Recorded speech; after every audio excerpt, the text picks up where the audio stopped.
Lu percaya nggak, desain kota itu nentuin masa depan lu dan orang-orang yang tinggal di dalamnya? Yes, mungkin terdengar nggak nyambung ya. Apa urusannya desain kota sama hidup gua? Lu berpikir begitu, tapi kenyataannya ngaruh.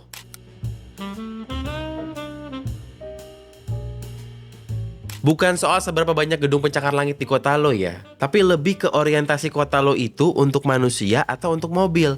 Itu ngaruh banget ke hidup lo. Dari sisi itu aja, udah nentuin kira-kira lo bakal kesepian apa enggak, bakal penyakitan apa enggak, bakal lebih kere apa enggak, lebih aman apa enggak. Ngaruhnya banyak. Ya udah kita bahas satu-satu. Ya, ini merupakan format video baru yang lagi gue coba. Kalau lo pada doyan, nextnya gue bikin lagi kayak begini.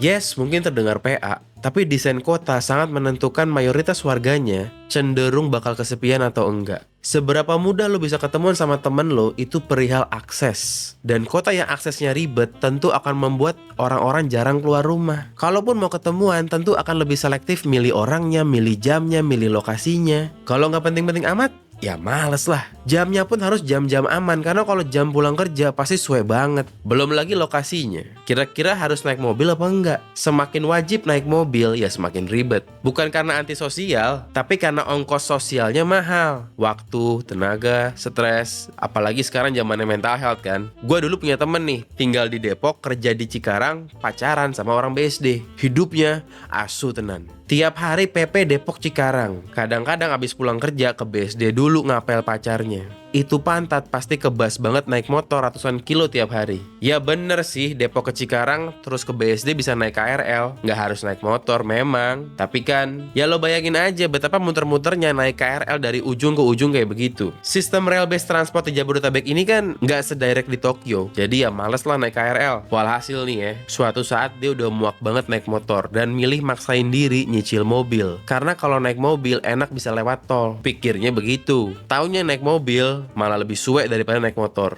Karena macet di tol Cikampek, di tol Jor, aduh. Akhirnya temen gue putus sama pacarnya karena udah gak kuat lagi. Ini salah satu efek dari desain kota yang buruk. Mempengaruhi takdir jodoh lu, bayangin tuh. Ya kalau mau ngomong enak ya, enakan nyari jodoh yang sama-sama orang sekecamatan. Ya faktanya sih begitu. Satu lagi, kalau lo main Tinder atau Bumble atau Grindr kalau lu gay, gue harus mention itu agar lebih inklusif ya, karena suara gay juga berarti demi kemenangan gue nanti.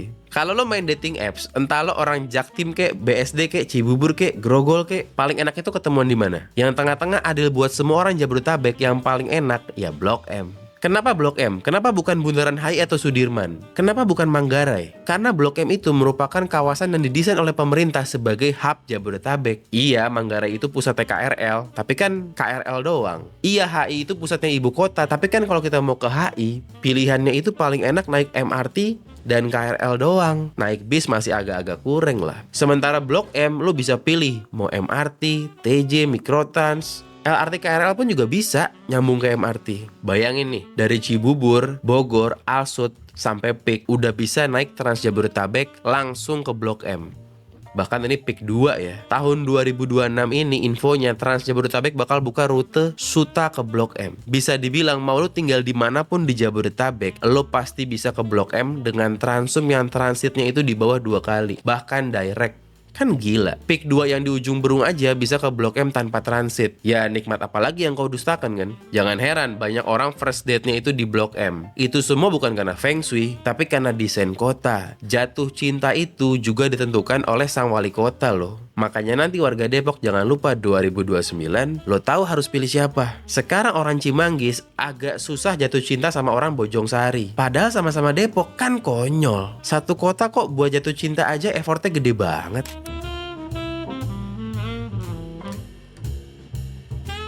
Sekarang kita bahas soal kesehatan.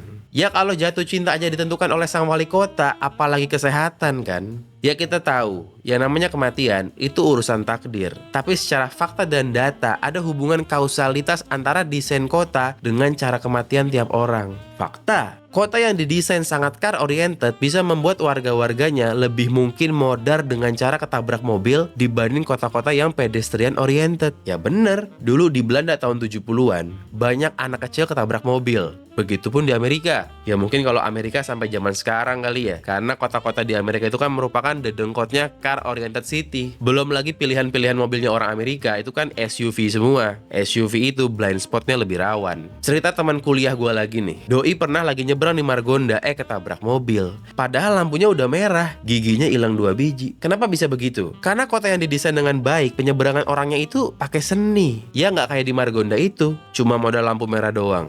Pengendara mobil itu punya kecenderungan gak mau ngalah dan suka curi-curi kesempatan. Meskipun lampunya masih merah, dia udah ngegas duluan. Nah, penyeberangan yang benar itu harusnya dibikin seperti di CSW Blok M. Penyeberangan orangnya itu dibikin selevel dengan trotoar. Kalau dibikin sejajar dengan jalan raya, ya lebih rawan. Itu baru soal kecelakaan. Ada lagi soal saluran pernafasan. Kota yang didesain car oriented tentu aja polusinya tinggi. Ya coba aja lo buka aplikasi nafas, cek di daerah rumah lo udaranya oranye atau merah. Di Jabodetabek udah jarang yang udaranya hijau. Makanya nggak heran klaim BPJS perihal saluran pernafasan selalu tinggi dari tahun ke tahun. Uang negara jadi boncos untuk penyakit yang sebenarnya bisa dihindarin kalau desain kotanya itu bener. Ujung-ujungnya apa? Ya pajak naik lagi, iuran naik lagi, ya buat nambel budgetnya kan. Kota yang perkembangannya sprawling alias ngelebar keluar terus, itu akan membuat mobilitas penduduknya makin hari makin jauh. Ya akhirnya kan penggunaan mobilnya makin panjang dan polusinya makin suwe. Polusi iya bisa dibuffer pakai pepohonan,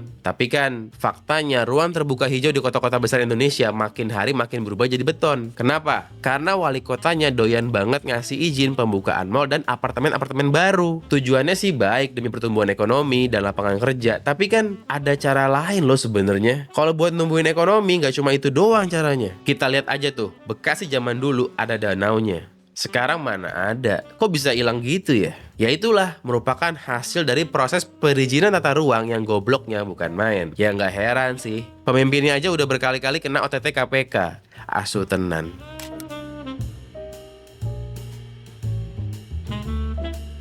Sekarang kita bahas soal kegantengan dan kecantikan. Bab yang ini agak kontroversial karena kita mau bahas orang obesitas. Tanpa pura-pura baik dan sok bijak, ayo kita akuin saja. Orang obesitas itu tidak menarik. Bukan gendut ya. Gue masih butuh suara orang gendut. Gendut dan obesitas itu dua hal yang berbeda. Orang gendut masih sangat mungkin sehat dan menarik. Tapi orang yang disebut obesitas itu body fatnya udah over dari batas sehat. Pertanyaannya, kenapa populasi Amerika yang obesitas itu mencapai 40%? Tapi kok orang Jepang yang obesitas hanya 4% doang? Aneh kan? Padahal banyakan gym di Amerika loh. Di Jepang nyari gym gak gampang. Karena emang yang bikin orang gak obes itu bukan gym. Tapi salah satunya yang paling utama adalah desain kota. Di negara yang kota-kotanya car-centric, tentu aja mereka jarang bergerak. Dikit-dikit naik mobil, langkah kakinya pun di bawah 7.000 per hari. Ya nggak heran kalau mereka obes. Kemudian soal biologis hormon-hormon di otak. Orang yang obes punya kecenderungan lebih gampang bad mood. Gimana mau menarik kalau bad mood terus? Ya tentu desain kota bukan the only faktor yang membuat lo jadi cakep atau enggak. Ada faktor lain, salah satunya yang merawat diri. Nah kalau soal ini lo bisa langsung cek Instagramnya Gamalmen karena kita menyediakan segala jenis perawatan dari muka sampai joni. Iklan dikit karena 2029 butuh modal yang nggak sedikit.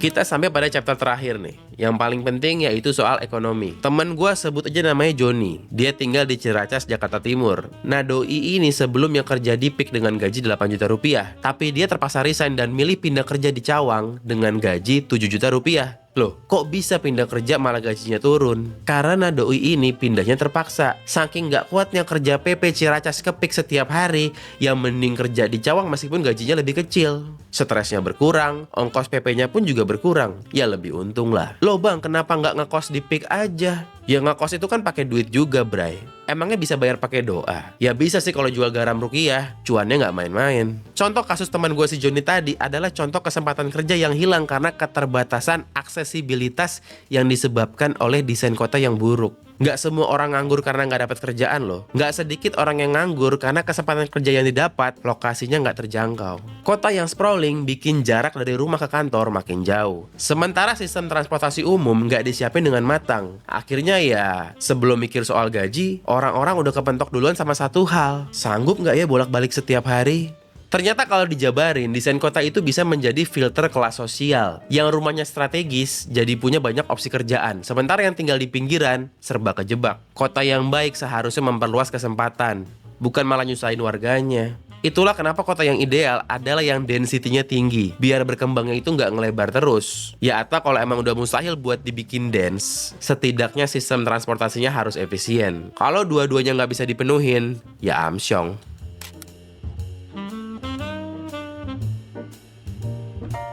Ya sebenarnya ada lagi sih soal ketimpangan gender, tapi videonya udah kepanjangan. Gua ringkas sedikit aja karena ini penting supaya nggak dianggap misoginis. Kita lihat di India, negara yang sangat tidak aman untuk wanita. Gua pernah ke Mumbai dan Delhi. Sebagai cowok aja nih, jalan kaki di sana sangat menyeramkan. Bukan cuma takut ketabrak mobil doang, tapi juga takut dirampok. Ya kalau ngomongin Mumbai sih, sumpah, kotanya jelek banget. Naik mobil kesiksa, jalan kaki kesiksa, dibilang car oriented bukan, pedestrian oriented apalagi. Lampu-lampu penerangan jalannya juga minim banget. Nggak heran, kasus pelecehan wanita nggak sedikit di sana. Akibat desain kotanya buruk, tidak mudah menjadi wanita di Mumbai dan Delhi. Ketimpangan gender yang dahsyat akibat wali kota. Gila kan? Ya dengan berat hati harus kita akui, desain kota sangat mempengaruhi hidup kalian. Makanya kalau pilih wali kota, jangan yang modal jago baca mantra doang. Perkotaan itu urusan teknokratis, bukan mistis. Adios, famos. I see you in the next video.